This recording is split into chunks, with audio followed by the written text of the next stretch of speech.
Teman-teman dan Pak Boni, selamat sore. Saya akan membawakan suatu vlog. Saya dan teman saya akan membawakan suatu vlog. Saya akan menceritakan seorang tokoh pejuang nilai dari Indonesia, yaitu I.R. Soekarno.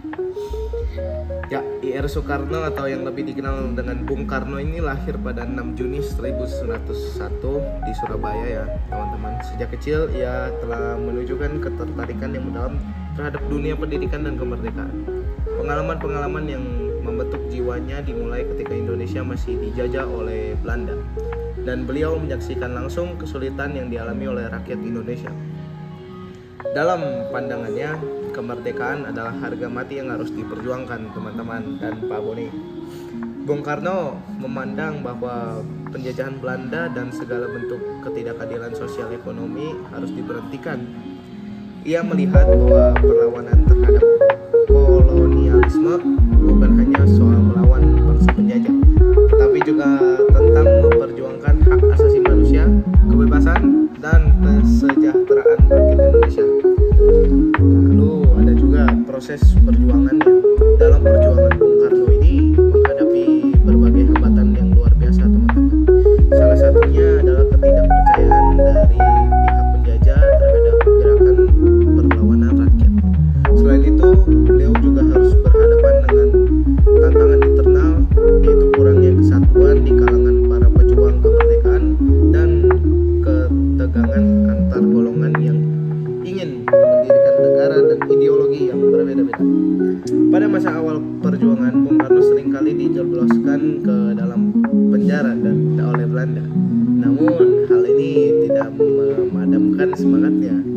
Di balik jeruji besi, beliau justru memperdalam pemikirannya tentang kemerdekaan, kesatuan bangsa dan nasionalisme.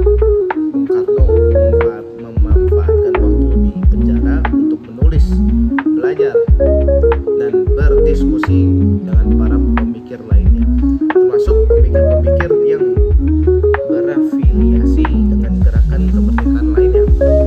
Salah satu cara Bung Karno menghadapi tantangan tersebut adalah dengan membangun jaringan pergerakan yang solid, baik di dalam negeri maupun di luar negeri. Ia menjalin hubungan dengan pemimpin-pemimpin dunia, baik dari Asia maupun Eropa, dan berhasil menggalang dukungan internasional untuk memperjuangkan kemerdekaan Indonesia. Namun, tidak hanya tantangan eksternal yang dihadapi Bung Karno, beliau juga harus menghadapi perbedaan pandangan dan kepentingan politik di dalam negeri. Ia mampu menyatukan berbagai elemen yang memiliki perbedaan ideologi teman-teman ya. Seperti itu. Seperti golongan apa teman-teman? Banyak, Islam, nasionalis, dan komunis, untuk bersama-sama berjuang demi kemerdekaan Indonesia.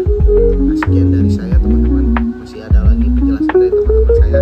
Kita seruput kopi dulu pada sore hari ini teman, untuk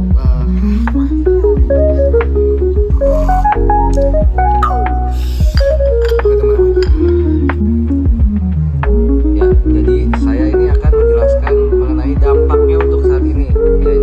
Apakah perjuangannya menginspirasi kita? Ya, mari kita simak di sini. Jadi yang pertama itu perjuangan Bung Karno itu tentu memberikan dampak yang sangat besar bagi bangsa Indonesia.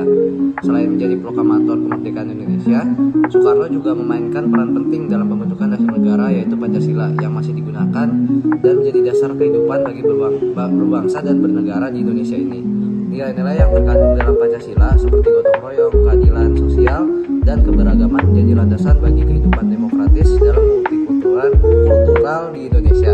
Bung Karno juga dikenal sebagai sosok yang karismatik dan mampu membangkitkan semangat nasionalisme di kalangan rakyat Indonesia.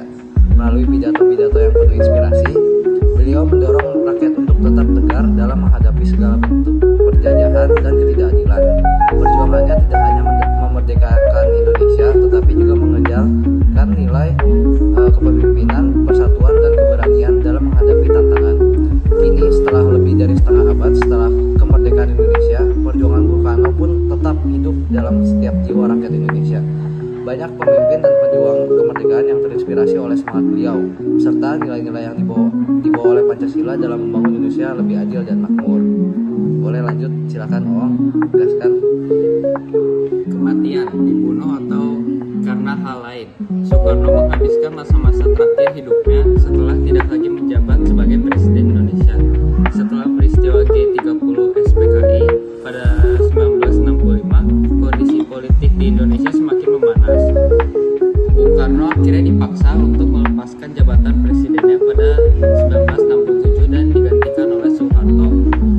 Bung Karno menghabiskan sisa hidupnya dalam pengasingan di Istana Bogor hingga beliau meninggal dunia pada 21 Juni 1970.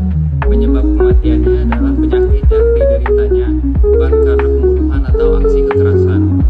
Kematian Soekarno menandai berakhirnya era pemerintahan yang penuh dengan gejolak dan perubahan besar bagi manusia. Namun meskipun Soekarno sudah tiada, warisannya tetap abadi. Beliau tetap dikenang sebagai pejuang besar yang telah meraih cita-cita luhur, yaitu kemerdekaan bangsa Indonesia dari penjajahan dan ketidakadilan. Warisan perjuangan beliau masih menginspirasi banyak generasi penerus dalam membangun Indonesia yang lebih baik.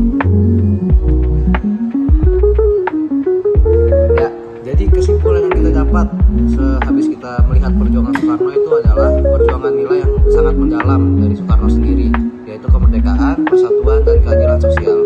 Dengan menghadapi berbagai tantangan internal dan eksternal, ia tetap teguh dalam memperjuangkan cita-cita kemerdekaan Indonesia. Hasil dari perjuangan ini tidak hanya terbukti dalam proklamasi kemerdekaan, tetapi juga dalam dasar negara yang masih berlaku hingga saat ini. Soekarno meskipun telah meninggal dunia, tetap menjadi sumber inspirasi bagi banyak orang dan perjuangannya akan terus dikenang sepanjang masa.